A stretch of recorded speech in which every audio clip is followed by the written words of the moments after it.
ಹೇಳುವಂಥದ್ದು ಏನಪ್ಪ ಉದ್ದೇಶ ಅಂತಂದ್ರೆ ಧರ್ಮದ ನೆಲೆಗಟ್ಟಿನಲ್ಲೇ ಒಂದು ಶಿಕ್ಷಣವನ್ನಾಗಲಿ ಮತ್ತೇನನ್ನಾಗಲಿ ಬೆಳೆಸದ ವೈಜ್ಞಾನಿಕವಾಗಿ ಬೆಳೆಸಲಾರದೇ ಇದ್ದ ಕಾರಣಕ್ಕಾಗಿ ಇವತ್ತು ಇವು ಎರಡೂ ದೇಶಗಳು ಅತ್ಯಂತ ತಳಮಟ್ಟಕ್ಕೆ ಬಂದುಬಿಟ್ಟಿದ್ದಾವೆ. ಆರ್ಥಿಕವಾಗಿ ಅಭದ್ರಾಗಿದ್ದಾರೆ.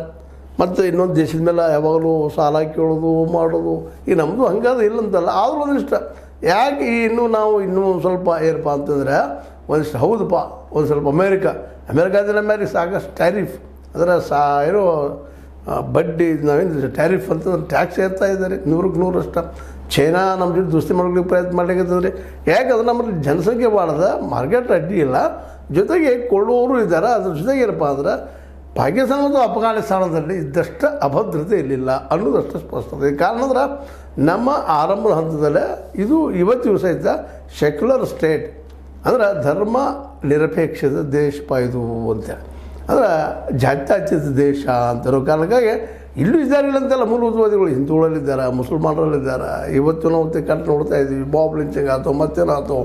ಅದೇ ಮುಸ್ಲಿಮರು ಸಹಿತ ಅವರು ತಮ್ಮ ಇಸ್ಲಾಮಿಯತ್ತನ್ನು ಬಿಡ್ತಾ ಇಲ್ಲ. ಒಬ್ಬರು ತಿಕ್ಕಾಡಿ ಇವತ್ತು ನಮ್ಮಲ್ಲಿ ಅದಾವ.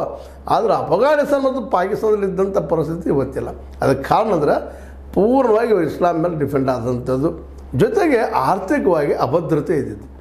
ಆರ್ಥಿಕವಾಗಿ ಉದ್ಯೋಗ ಏನೂ ಇಲ್ಲ. ಎದ್ದ ತಕ್ಷಣ ಈ ತಾಲಿಬಾನಿಗಳನ್ನ ತಯಾರು ಮಾಡ್ಕೊಳ್ಳೋದು, ಯುದ್ಧಕ್ಕೆ ತಯಾರು ಮಾಡ್ಕೊಳ್ಳೋದು, ಮದ್ದು ಗುಂಡುಗಳನ್ನು ತೊಗೊಳ್ಳೋದು, ಅದಕ್ಕೆ ಮಾಡೋರ ಫ್ಯಾಕ್ಟ್ರಿಗಳು ಸಹಿತ ಇಲ್ಲರಿ. ಮದ್ದು ಗುಂಡುಗಳು ತಯಾರು ಮಾಡ್ಕೊಂಡು ಬಿಡಪ್ಪ ಏನೋ ಮಾಡಾಚಾರ ಅಂತ ಅದೂ ಇಲ್ಲ. ಮತ್ತು ಎಲ್ಲಿದ್ದು ತರಿಸೋದು, ಅದನ್ನು ತರಿಸ್ಕೊಂಡು